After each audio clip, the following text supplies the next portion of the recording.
हमारे जितने असीरान हैं, शाह महमूद कुरैशी साहब के साथ, यास्मीन राशिद साहिबा, उमर चीमा साहब, मियाँ महमूद रशीद साहब, इजाज चौधरी साहब और हमारे हसन नियाजी साहब मिलिट्री कोर्ट के प्रिजनर्स, और कल हमारी रेहाना डार साहिबा को भी जो अरेस्ट किया उसको हम लोग कंडेम करते हैं। और ये इजहार यकजहती भी था और ये प्रोटेस्ट भी था। जो नाहक कैद हमारे वज़ीर आज़म इमरान खान साहब बानी PTI काट रहे हैं इस वक्त अडियाला जेल में, या किसी को कैद होना चाहिए, उसका नाम है नवाज शरीफ और उसका नाम है आसिफ अली जरदारी, जिन्होंने तोशाखाना से गाड़ियाँ गैर कानूनी तौर पे निकाली थी और वो धंधा नाते फिर रहे हैं। जो चीनी चोर हैं जिनकी शुगर मिले हैं, जो आसिफ जरदारी और नवाज शरीफ और उनका ख़ानदान है, जो 5 लाख टन चीनी उन्होंने मुल्क से बाहर बेची और इस साल इम्पोर्ट कर रहे हैं। या मोहसिन नकवी है जिसने 4,400,000 यानी कि 4,50,000 टन गंदम इम्पोर्ट की थी पिछले साल और अरबों रुपए कमाए। तो इन लोगों को जेल में होना चाहिए, ना कि नाहक कैद वज़ीर आज़म इमरान खान साहब और हमारे बाकी साथी। एक बात। दूसरी अहम बात यह है कि कल 5 अगस्त सन 2019 को हिंदुस्तान ने कश्मीर का, ऑक्यूपाइड कश्मीर का, मकबूजा कश्मीर को उसका स्पेशल स्टेटस ख़त्म किया और वहाँ पे जो जाहरियत जारी है उसको हम लोग कंडेम करते हैं बहसीयत मुहब्ब वतन पाकिस्तानी।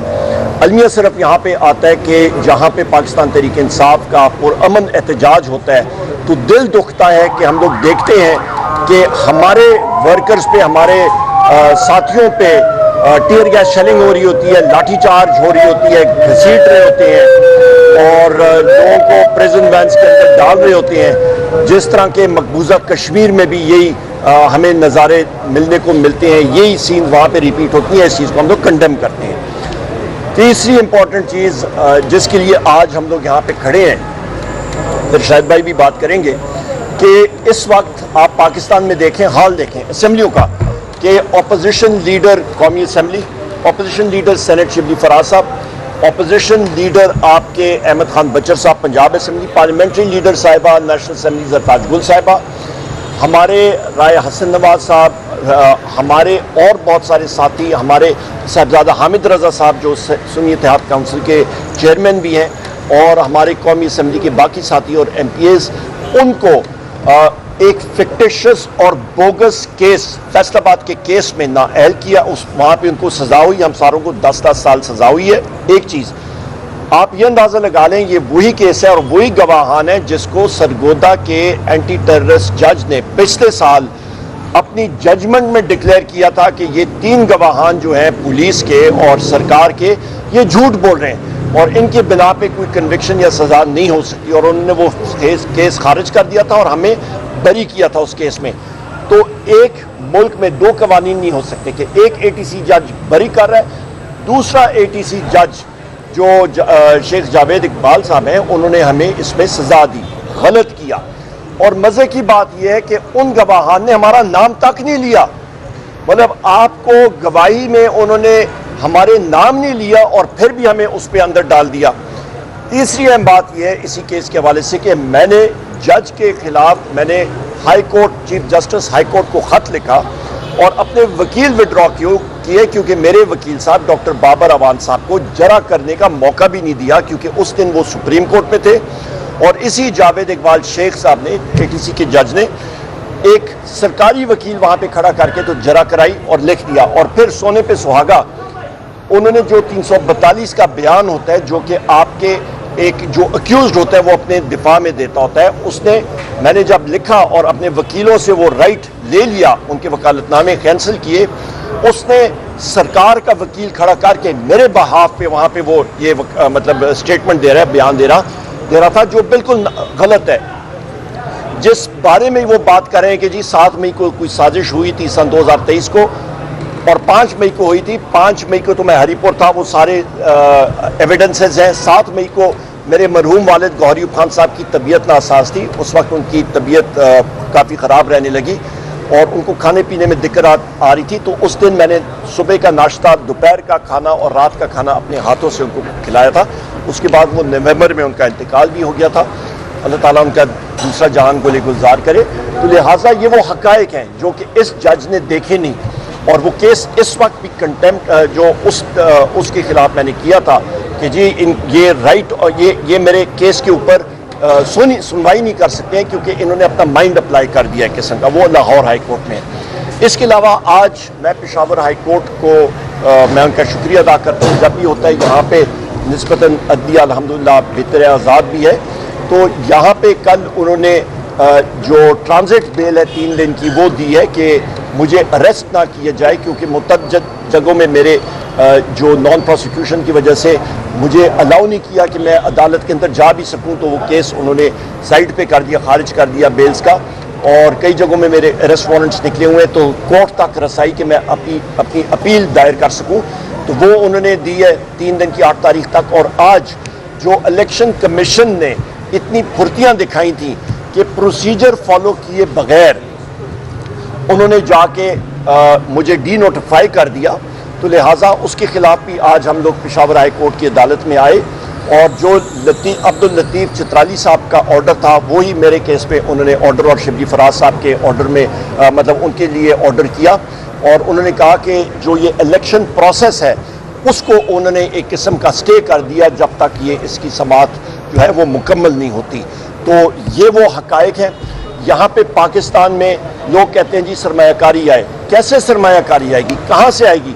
जब आप पाकिस्तान की सबसे बड़ी जुमात पाकिस्तान तहरीक इंसाफ 180 सीटों से उसको आप कम करके 92 पे लाती हैं, फिर डंडा चलाते हैं, उसको नीचे लाते हैं, फिर leader of the opposition, national assembly, senate, Punjab assembly, आपकी पार्लियामेंट्री लीडरशिप, MNAs, MPAs को आप एक जुम्बश कलम से आप उनको उड़ा देते हैं, झूठी गवाहियाँ डाल के। और ख़ुद अदालत इसको मानती है, एक अदालत मानती है कि जी ये सब झूठे हैं, तो दूसरी अदालत कैसे मान सकती है कि ये सच्चे हैं? और दूसरी अहम बात यह है कि जब अदालत कहती है कि चंद लोगों को जिनको बरी किया कि जी इस पे इन्हीं गवाहों ने गलत गवाही दी, तो वो रीजनेबल डाउट तो क्रिएट हो गया। और वो जज जावेद इकबाल शेख साहब जो है वो उन्होंने अपने ऑर्डर में ये लिखा है, ये मैं नहीं कह रहा या शायद खटक साहब नहीं कह रहे, उन्होंने अपने ऑर्डर में लिखा है कि क्योंकि ये लोग अभी तहरीक इंसाफ में नहीं है तो ये बरी हो गए, और ये लोग जो हैं ये तहरीक इंसाफ में हैं तो ये मुलजम ठहराए गए। मतलब ये कहाँ का इंसाफ है? मैं मानूँ और मैं ना मानूँ, अदालत ने एंटी टेररिस्ट कोर्ट फैसलाबाद ने अपना सही काम नहीं किया और हम लोग इसको अपील करेंगे। और मैं ये भी कहता चलूँ कि ये जज साहिबान जो इस तरह कर रहे हैं उनको एक चीज़ ज़रूर याद करनी चाहिए, ताहयात किसी ने नहीं रहना।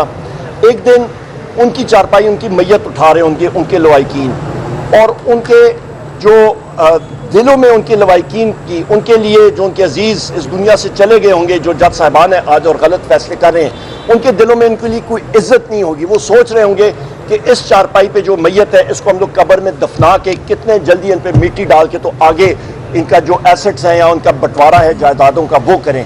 तो खुदारा अल्लाह का खौफ करें, अपने अगले जहान को ना ख़राब करें, चंद यहाँ पे दुनिया की चमकदार चीज़ों से अल्लाह का खौफ करें। सूरह मायदा की आयत नंबर 8 का मुताला करें। रब ने वहाँ पे अल्लाह ताला ने साफ बयान किया है कुरान शरीफ में कि अल्लाह ताला सबसे ज़्यादा जिस चीज़ को मतलब वो अपने खुदा के खौफ के बाद, रब के खौफ के बाद जिस चीज़ को वो पसंद करते हैं वो अदल है। इतनी बड़ी जिम्मेदारी है जज साहिबान के ऊपर, और जो गलत फैसले करेंगे उनको कब्र का अजाब और अगले जहां का अजाब का सामना करना पड़ेगा। बहुत शुक्रिया।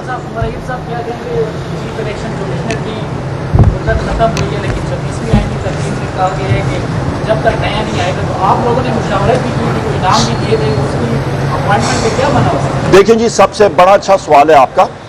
जो इस तरह के सवाल मैं भी पूछता रहा हूँ, और जो मैं तनकीद इस रिजीम पे, इस हाइब्रिड रिजीम पे, और ये कठपुतलियाँ हैं और इनके ऊपर जो इनके पपेट मास्टर्स हैं उनके ऊपर मैं सवालात उठाता रहा हूँ, उनको यही सवालात मेरे और जो मैं डिमांड करता रहा हूँ वो चुपते रहे हैं। आज इसलिए मुझे इन्होंने इन केसेस में मुब्तला किया, पहली बात है।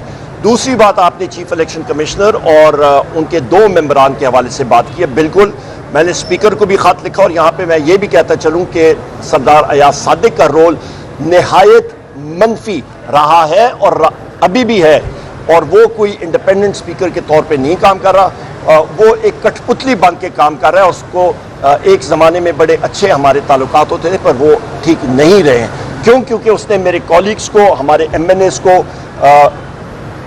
मतलब मुख्तलिफ सिक्योरिटी के इदारे आके कौमी असम्बली के अंदर से उनको उठा के लेके गए हैं। जी कल भी बंद कल भी दरवाज़ा उन्होंने बंद किया था। MNAs को वहाँ पे उन्होंने पीछे रखा कि वो बाहर ना जा सके। इस चीज़ को हम लोग कंडेम करते हैं। तो उनको मैंने ख़त लिखा था, मैंने कहा आप ये पार्लियामेंट्री कमेटी बनाएं, और नाम भी मैंने 6 दे दिए थे बहैसियत लीडर ऑफ द अपोजिशन, और पार्लियामेंट्री हमारी लीडर साहिबा ने भी, कि इसके ऊपर आप पार्लियामेंट्री कमेटी बना के इसको आगे लेके गए। पर उस पर क्योंकि ये हाइब्रिड रिजीम, उनको ये कठपुतलियाँ चाहिए, कॉम्प्रोमाइज लोग चाहिए जिनको वो मोम की नाक की तरह मरोड़ सकें, जिस तरह के सिकंदर सुल्तान राजा है और कई और मेम्बरान हैं। तो लिहाजा उनको ये सिस्टम सूट करता है। हमारी जद्दोजहद इसके लिए है। हम लोग चाहते ये हैं कि मुल्क में अदल का निज़ाम हो। ये बताएं कि क्या आप अदालत में पेश होंगे जो आपको रिलीफ मिला है, और दूसरी ये बताएं कि वर्कर्स जो है लीडर से खुश नहीं है, वो कह रहे हैं कि कुछ रहनुमा कॉम्प्रोमाइज़ है, क्योंकि कुछ शिद्दत से एहतजाज नहीं किया जा रहा जो होना चाहिए था। तो आप क्या कहेंगे? काका खिल साहब, देखिए, सबसे पहली बात यह है कि लोगों का खुश या होना या ना होना वो तो एक दूसरी बात है। वो एक आदमी की और गधे की मिसाल देता हूँ कि एक गांव से गुजरा तो गधे के ऊपर बैठा था, दूसरे गांव लोगों ने कहा कितना जालिम है, कितनी गर्मी है। दूसरी जगह गया तो नीचे उतरा हुआ था। लोग तनकीद करते रहते हैं। जहाँ पे कॉम्प्रोमाइज़ या ये है, उसका तयन सिर्फ हमारा पार्टी का चेयरमैन और मेरा वज़ीर आज़म इमरान खान साहब कर सकता है। नंबर 2। नंबर 3 जो इशू है, अभी हमने जो कुर्बानियाँ दी हैं, आप देख लें, हमारे कारोबार बंद, केसेस की बुछाड़। मैंने जो दफ़े मुझ पे लगे हैं अभी तक, मैं आपको वो गिन के, मैं उन्हें उस दिन एक दफ़ा अपना गिना, 788 दफ़े मुझ पे लगे हैं आपके फौजदारी के। 788 मुख्तलिफ FIRों में आप उस पे 8 आपके 302 कत्ल के हैं, आपके मोटरसाइकिल चोरी के हैं। 8 मोटरसाइकिल मैंने फैसलाबाद से उन्होंने कहा है कि इसने चोरी की है।